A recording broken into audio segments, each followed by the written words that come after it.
Go ahead, open your feet wide, turning to face this side. With your feet opening nice and wide and turning to face the side, turn your left toes a little bit towards the right. Turn your right toes all the way out to the right. And look at your right knee. Track it towards the second or third toe, hands to your hips. Exhale, turn your hips towards the right.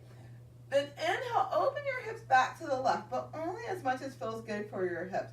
So if turning your hips all the way to the left doesn't feel so great, then have your hips facing a little bit towards the right.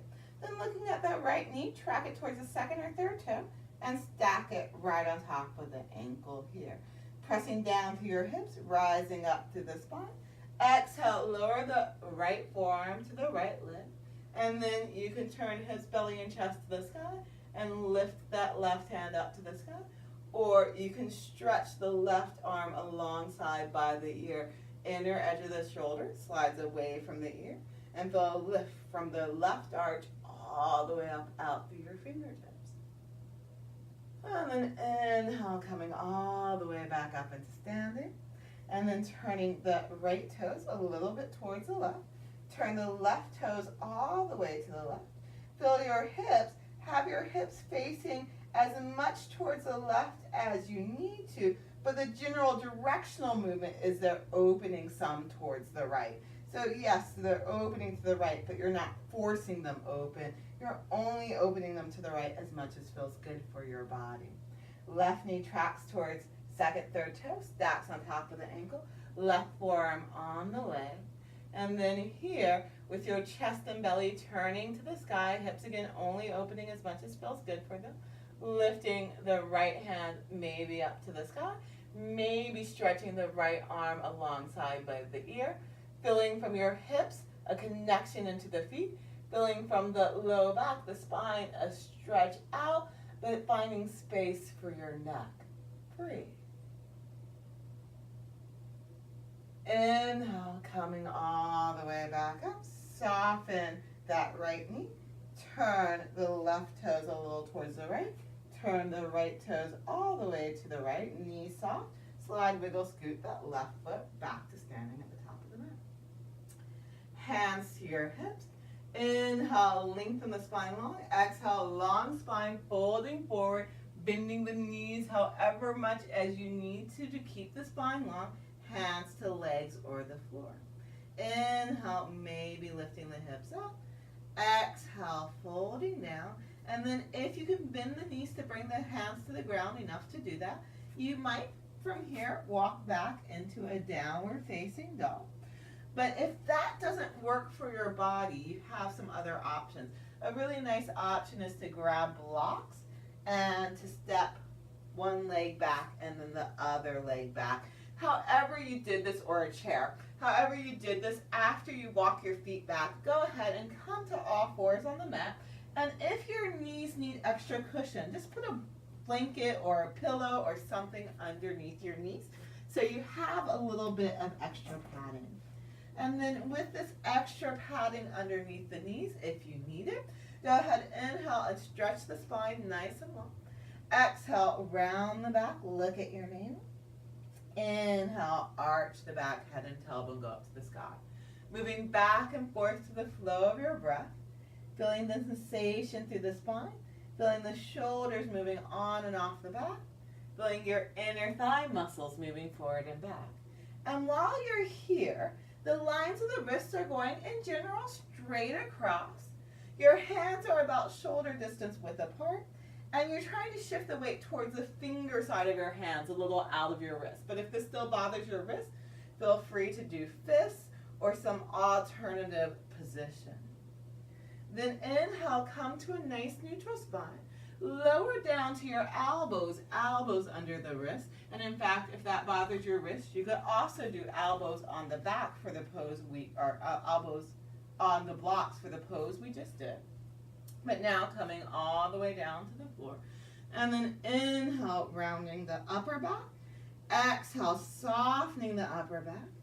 Inhale, feeling your shoulder blades moving off the back. Exhale, shoulders moving on the back. Inhale, shoulders off the back. Exhale, shoulders on the back. keeping the shoulders moving on the back, a little valley between the shoulders. Go ahead and come back up to all fours. Upper back soft. Walk your hands a bit in front of your shoulders. And it could be a little bit or a lot, whatever works for your shoulders. Feel free to keep the palms on the ground, acting like you're going to lift the wrists up, or actually lifting the wrists up, hugging the fingers in towards each other, activating the palm muscles. Then from here, stretch your hips back, but up towards the ceiling. Puppy pose as opposed to child's pose. Feel the arms lifting up. Feel the upper back soft. Feel the rib cage supporting the low back as you really just get length through the spine. Breathe. And you can keep this pose instead of doing a downward facing dog. Or inhale, coming back up. Bring the hands underneath the shoulders, acting like you're going to lift the palms up. Curl the toes under. Lift the knees up. Stretch the hips back. Go ahead at first. Keep your knees bent like we did in puppy pose, so you can really stretch those hips up and back like we did in puppy pose. But notice what's going on with your shoulders and your ears, and try to get space between your shoulders and your ears. And then if you want to, keeping that length in the spine instead of straightening the legs too fast and finding the back rounding, so nice stretch through the back, you can go ahead and slowly and carefully straighten the left leg with that length, bending the left knee and then straightening the right leg. So just bending and straightening the legs a few times here.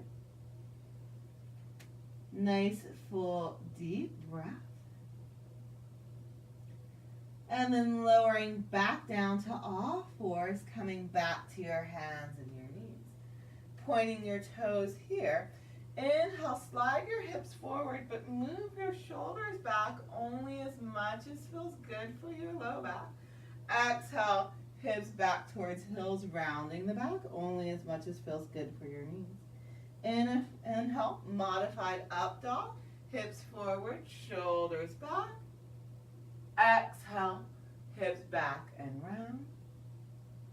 Inhale, hips forward, shoulders back. And then making your way down to your belly with your shoulders on the back. You might, at this point, move the blanket over to the side. And then from here, just making a pillow with your hands and gently rocking the hips from side to side. Come back to center with the hips, knees facing towards the ground. Press down through your feet, press down through your hips. Bring your arms along the sides and stretch the back out of your hips. With your next inhale, float up through the shoulders, maybe head and chest too. Exhale, lower back down. Inhale, floating up. Exhale, lower back down. Inhale, float up. You can hold the floated up position, whatever that is for you. You can float the hands up, and with the knees facing down, if you want to, you can even float the feet up. So using your glutes and your inner thigh muscles instead of letting the toes turn out, keeping the knees facing down. And then exhale, lower all the way back down. Rest your head on the hand. Gently rock the hips from side to side. And come back into a child's pose. Nice, full, deep breath.